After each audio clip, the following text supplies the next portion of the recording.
everyone, it's Lexie. So in today's video I'll be sharing with you the books that I am thankful for. So around this time of year we all kind of get reminiscent of the things that we're grateful for, and I'm lucky because I'm Canadian, and I live in the States, so I get two Thanksgivings. So I had my Canadian Thanksgiving in October, and then I'll be celebrating my American Thanksgiving in November.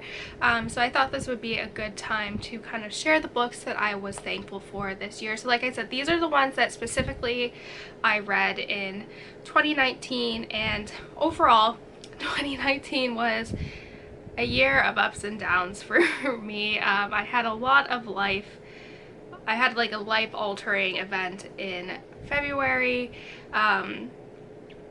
which at the time it was the apocalypse, like the end of the world basically for me, but I realize now that it was probably one of the best things that could have ever happened to me. But now I'm happy, I'm doing my PhD, like I'm actually doing something that I really love, and I'm valued where I'm at, so that makes such a big difference. So I've had such a, like, going into 2019 I was so angry, I was miserable, and now I'm happy, I'm passionate about what I'm doing. So completely reversal of last year, where I was stewing in my grief and anger and a lot of other stuff. But when I was looking back on the books that I read in 2019, like these were definitely the highlights that stood out for me, like the books that have a lot of meaning for me when I read them, like what was going on. So here are my top 5 books that I am thankful for in 2019.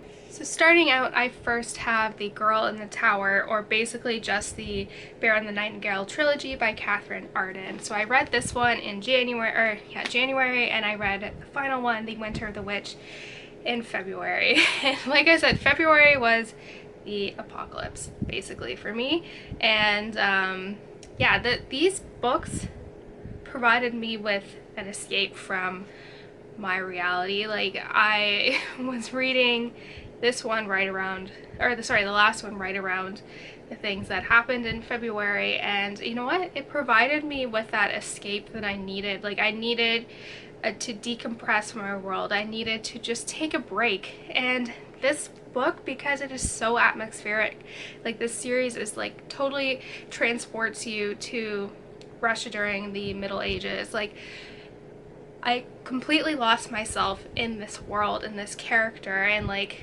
I loved it. Like this is probably, I think this trilogy means so much to me because it was able to kind of transport me out of my world and it put me into the other, like to put me into another world. So I was able to kind of lose myself in the story, not really worry about what was going on in my life, and I could just take a break from everything. So like I said, this was like my saving grace for earlier this year, and I'm very, very thankful for this series. So this book came out in March, and it gave me something, like you can see, like a lot of this is centered around like escapism from like my world. So this one was coming out in March, so it gave me something to look forward to when at the time I didn't really have anything to look forward to. So it was The Huntress by Kate Quinn. I was so excited for this book. I loved the Alice network of hers, and that was probably one of my favorite. That was actually one that I featured in last year because I read it around the time my grandmother passed away. So like this one, like the Alice network, this one did provide me with an escape.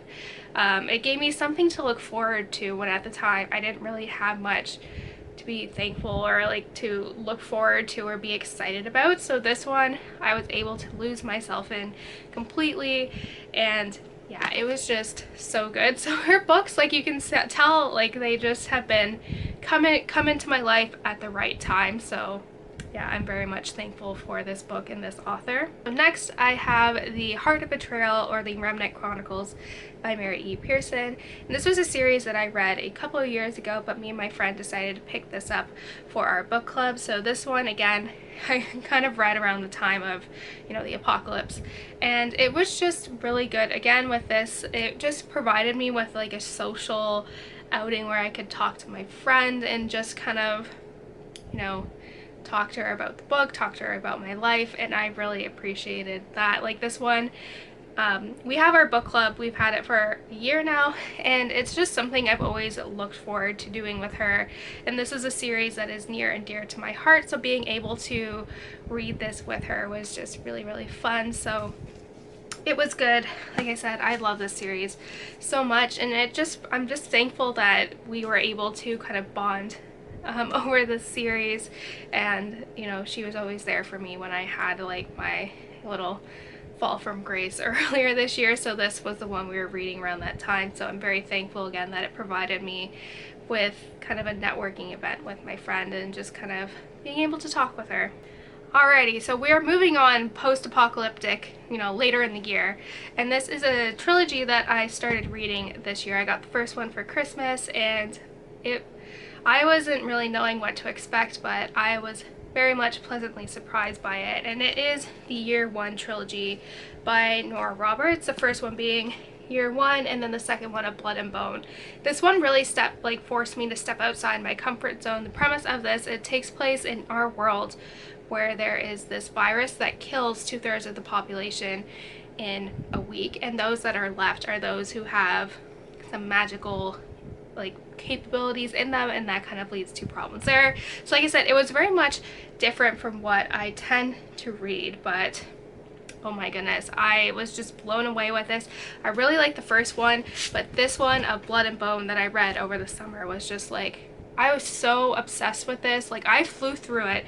It's quite a big book, and I just like flew through it. I was so obsessed with it. The next one comes out later in November, so I am like so excited. I probably was the first person to put it on hold at the library, so I'm hoping I'll get it at the end of this month. We'll see.